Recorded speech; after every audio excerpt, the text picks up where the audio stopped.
Hello student, आर्य अड्डा में आपका स्वागत है। आज फिर मैं प्रश्नवाली 8.1 लेके आया हूँ जो यूपी बोर्ड के लिए क्लास 10 के लिए है।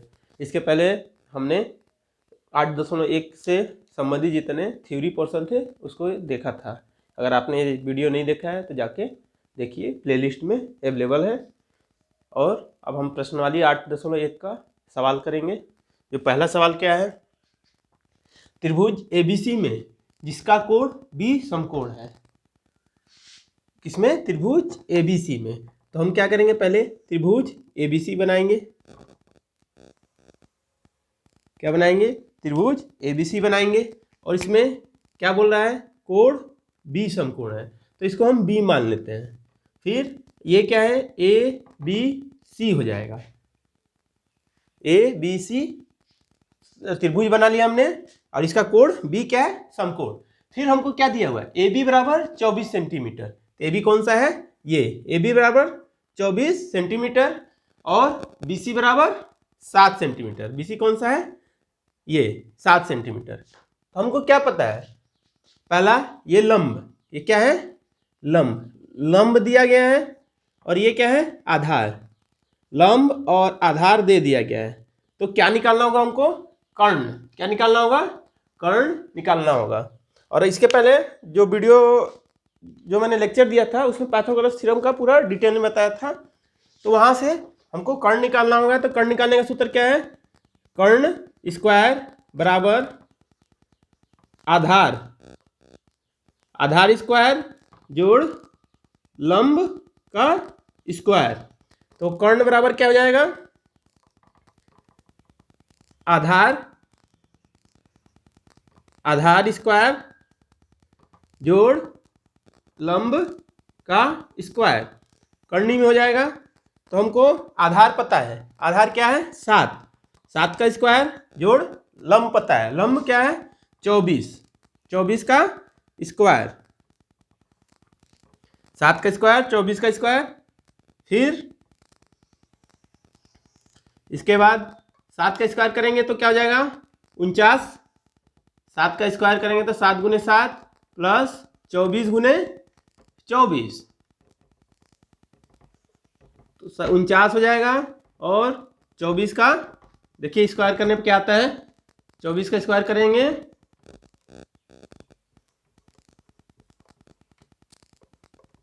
24 का स्क्वायर करने पे क्या आ रहा है? 576। अब 576 में 49 को ऐड कर देंगे तो कितना हो जाता है? ये 625। 625 किसका वर्गमूल होता है? 625 25 का होता है। अगर नहीं है विश्वास, मतलब आपको नहीं निकालने आता, इसको हम निकाल सकते हैं। क्या करेंगे? इसका गुणनखंड निकालेंगे। 5 से जाएगा तो 125 बचेगा, फिर से 5 से कट होगा तो 25 बचेगा, फिर 5 से कट होगा तो 5 बचेगा, फिर 5 से कट होगा तो 5 होगा, 1 होगा। तो इसका गुणनखंड का नाम कितना आया? कितने टाइम्स 5 है? 4 टाइम्स। 1 2 3 4 टाइम्स 5 है। तो इसके 25 सेंटीमीटर। यहाँ से क्या मिल गया? कर्ण हमको 25 सेंटीमीटर। अब देखते हैं क्या पूछा है। फर्स्ट ऑल पहला पूछा है ए नंबर में, पहला है साइन ए। किसके बारे में पूछ रहा है? साइन ए। तो कौन सा कोण हो जाएगा? ये कोण के सामने फिर साइन बराबर क्या होता है? लंब बटा कर्ण। साइन बराबर लंब बटा कर्ण। तो कोण ए लेना है। क्या दिया है? साइन ए मतलब कोण ए लेना है। तो इसके सामने का भुजा क्या हो जाएगा? लंब हो जाएगा। इसके सामने की भुजा लंब हो जाएगी। कर्ण हमको पता है, तो लंब क्या लिखेंगे? BC बटा AC। तो बराबर क्या हो जाएगा? BC क्या है? 7/25। क्या हो गया? साइन ए हमको पता चल गया। फिर कॉस ए निकालना है। क्या निकालना है? Cos A. तो कॉस थीटा बराबर क्या होता है? आधार बटा कर्ण। क्या होता है? आधार बटा कर्ण, आधार बटा कर्ण होगा। आधार कौन सा हो गया कोण के लिए? ए बी, कोण के लिए आधार ए बी हो गया, और कर्ण क्या हो गया? ए सी। ए बी 24 और ए सी क्या है? 25। तो हमको पता चल गया साइन ए कॉस ए। क्या पता चला? Sign A cos A. अब सवाल में सेकेंड पार्ट पूछा है, उसको हम देखते हैं। सेकेंड पार्ट क्या है? बी नंबर, हमको क्या निकालना है? साइन सी। साइन सी, पहले साइन बराबर क्या लिख सकते हैं? लंब बटा कर्ण। साइन बराबर क्या होता है? लंब बटा कर्ण।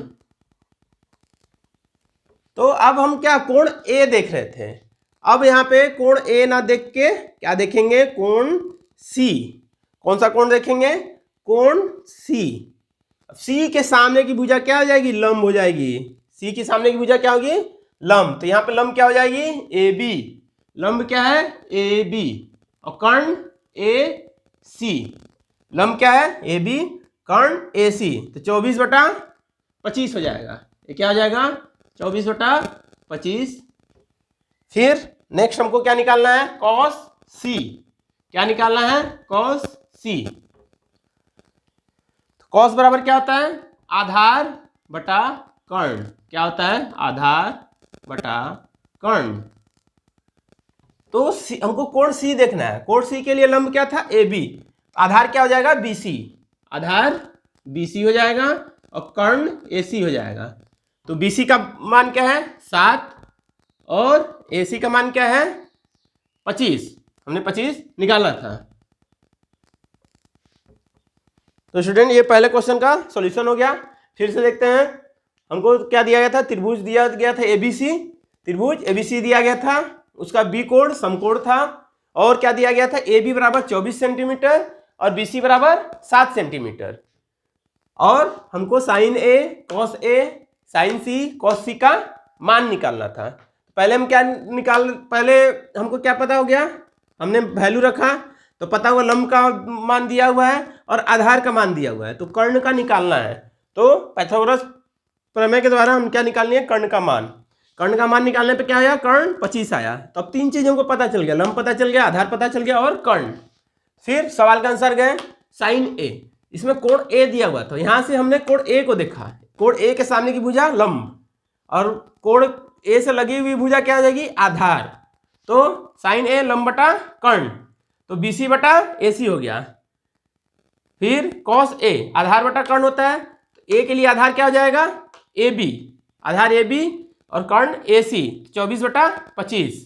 फिर बी साइन सी। अब कोण सी देखेंगे, सी के सामने की भुजा लंब, तो लंब कौन सी होगी? A B. लंब ए बी हो गई और आधार लंब ए बी और कर्ण ए सी, तो 24/25 हो गया। फिर कॉस सी, सी के लिए आधार क्या है? B C, Karna A C. Aadhaar B C और कर्ण ए सी, तो बी सी बटा ए सी बराबर 7/5। तो ये पहला प्रश्न कंप्लीट हुआ। इसके बाद हम दूसरे प्रश्न पे चलते हैं। इसका स्क्रीनशॉट लेना हो तो एक बार आप स्क्रीनशॉट ले सकते हैं। फिर नेक्स्ट प्रश्न देखते हैं। नेक्स्ट प्रश्न में क्या है?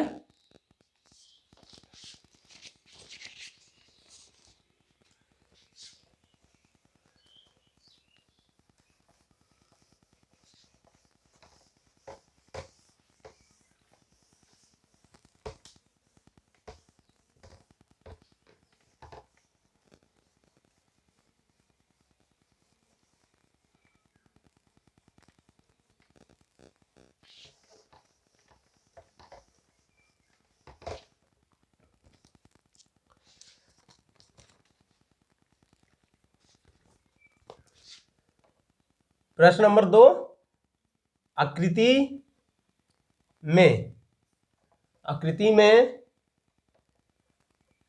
tan p minus cot r का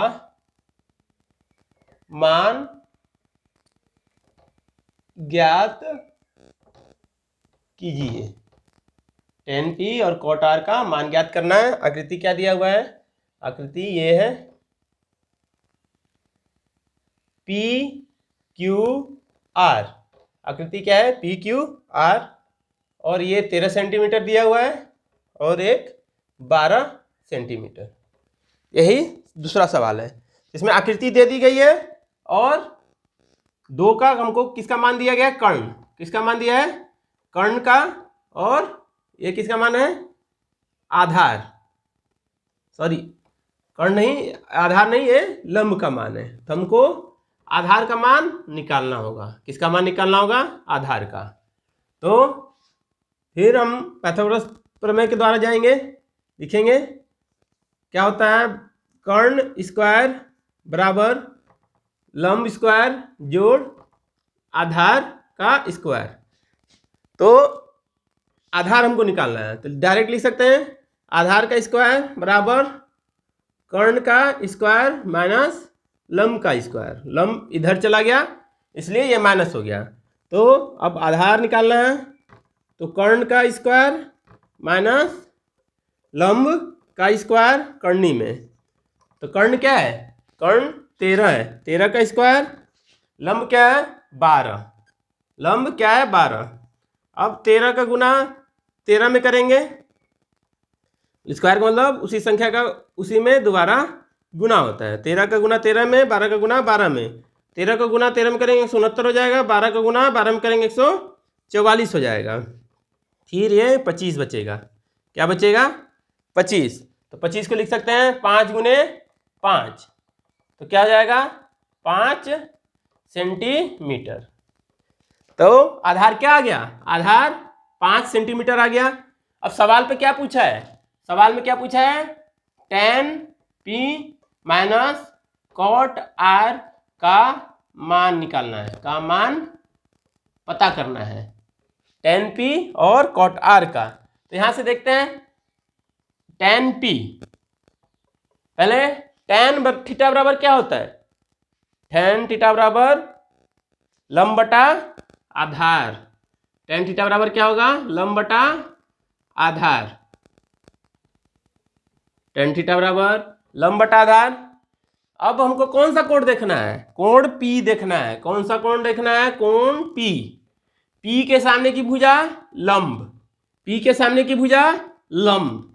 तो लंब क्या हो जाएगा QR, लंब क्या हो जाएगा QR। P के सामने की भुजा लंब और P से लगी भुजा क्या हो जाएगी, PQ आधार। PQ क्या हो जाएगी, आधार। QR का मान क्या है, आधार हमने अभी निकाला 5 और PQ का मान 12। तो ये tan P पता चल गया। अब अगला हम क्या निकालेंगे, cot R। क्या निकालेंगे, cot R। cot किसका उल्टा होता है, tan का। किसका उल्टा होता है, tan का। तो हम उल्टा लिख देंगे आधार बटा लंब। क्या लिखेंगे, आधार बटा लंब। अब देखिए यहाँ पे कोण बदल गया, पहले हमने P लिया था, अब कोण कौन सा हो गया R। पहले P लिया था, अब R हो गया। तो R के सामने की भुजा क्या हो जाएगी, लंब। R के सामने की भुजा लंब और उससे लगी भुजा क्या हो जाएगी, आधार। R के सामने की भुजा लंब और उससे लगी भुजा R हो जाएगी, आधार हो जाएगी। तो यहाँ लंब कौन सी भुजा हो गई, PQ, और आधार QR।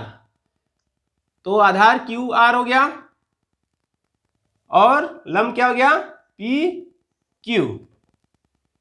तो QR का मान क्या है, आधार का मान क्या है 5 और PQ का मान 12। अब हमको क्या निकालना है, tan P minus cot R। tan P का मान हमने निकाल लिया है 5/12 और cot R का 5/12, दोनों कट जाएगा तो वैल्यू क्या हो जाएगी 0। यही हमारा आंसर है। चलिए फिर से देखते हैं, हमको क्या एक आकृति दी गई थी जो त्रिभुज PQR की है, उसमें कर्ण का मान 13 दे दिया गया था और आधार लंब का मान 12 सेंटीमीटर। इससे हमने आधार का मान निकाला जो आया था 5 सेंटीमीटर। आधार का मान क्या आया था 5 सेंटीमीटर। फिर हमको मान निकालना था tan P minus cot R का, तो फिर हमने tan P का मान निकाला। तो यहाँ कोण क्या P दिया हुआ है, P के अनुसार हमने देखा तो P के सामने की भुजा QR जो लंब होगी, P के सामने की भुजा QR लंब होगी। हमेशा जो कोण दिया रहेगा उसके सामने की भुजा लंब हो जाएगी। इसको आप याद रखिएगा, नहीं तो हमेशा कंफ्यूजन में रहिएगा, आगे बहुत दिक्कत होने वाला है अगर ये क्लियर नहीं हुआ तो। P के सामने की भुजा QR लंब और उससे लगी भुजा PQ आधार, तो 5/12 हो गया। फिर कॉट R का मान निकालना था, आधार बटा लंब, तो कोण R देखना था। R के सामने की भुजा PQ लंब हो जाएगी, उससे लगी भुजा QR आधार। R के सामने की भुजा PQ लंब, उससे लगी भुजा QR आधार, तो आधार QR हो गया, लंब PQ। फिर दोनों को घटाना था, हमने घटा दिया, इसका मान क्या आ गया 0, मान 0 आ गया।